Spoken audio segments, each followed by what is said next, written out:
Hi everyone, Ethan here with another Adobe Premiere Pro tutorial. Today we'll just be covering basic video transitions within Adobe Premiere Pro. So we currently have our sequence set up, New England trip. We have 4 video clips here with additional audio for music on audio track 2. And we're going to start out by adding some basic video transitions to kind of make these clips flow a little bit smoother. So I'm going to hit spacebar on my keyboard to play this out so you can see what it looks like before we add the transitions.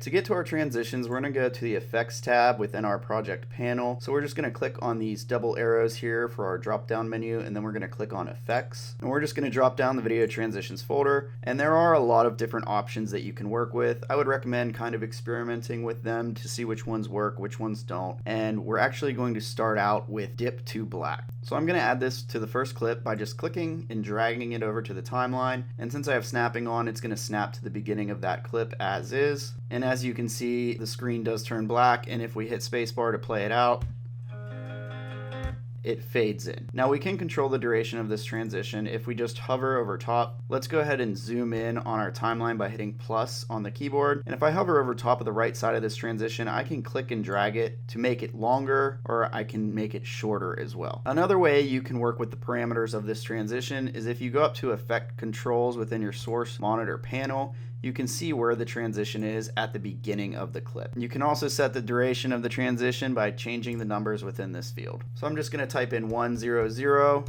and that's going to make it a 1 second long transition. Now the next transition I'm going to use is Cross Dissolve, which is actually our default transition, and you can tell that because it is outlined in blue. So I'm going to jump to my next edit where I want to add the transition by hitting the down arrow on the keyboard, and it's just going to jump to that next edit down the timeline.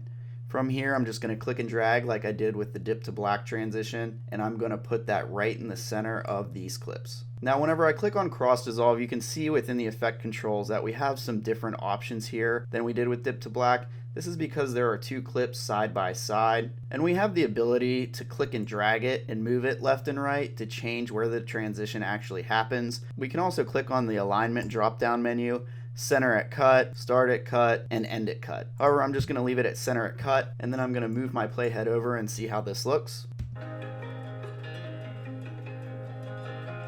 Alright, that's starting to look good. So what Cross Dissolve does is it evenly dissolves one clip into the next clip. The next transition that we're going to be working with is Additive Dissolve. Additive Dissolve more or less combines the luminosity of each clip, and there's a spike in lighting. So I'll just click and drag this over, and I'll center that transition as well. And as you can see already that there is a huge spike in lighting, so it's making everything brighter, and you can see the details from the next clip to the last clip. So I'm going to click back, and I'm going to go ahead and play that and see how it looks. Now if I wanted to extend that a little bit further, once again I can select that transition and hover over the right side or the left side, and I'm just going to click and drag. And it will tell you the duration of the transition with this little pop-up dialog box. Alright, I'm going to jump to my next edit by hitting down on the keyboard, and this one we're actually just going to use a dip to white. It's exactly the same as Dip to Black, except it's dipping to white. So I'll just click and drag that and keep that centered as well. If I select it, you can see where we actually have the ability to align it where we want to within that edit. And we can still set the duration, and we can click and drag it from the left to right if we want to change the location of that transition. So I'm going to click back and see how that looks. It's a little fast, so I'll jump back, and then I will extend the length of this transition.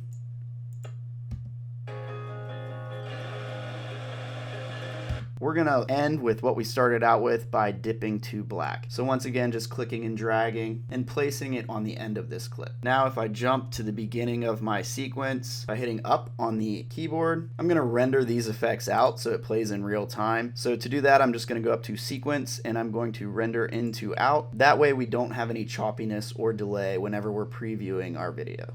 Once Premiere is done rendering, I'm going to hit spacebar on the keyboard to play it out and see how all these transitions look.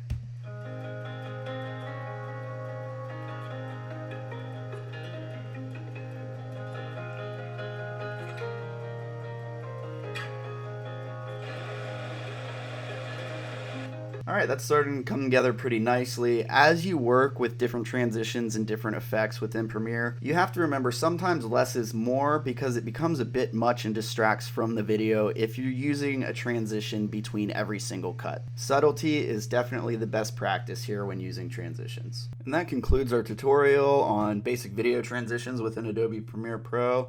I hope everyone enjoyed this tutorial, and if you did, please subscribe and always check back for more, and have a great day.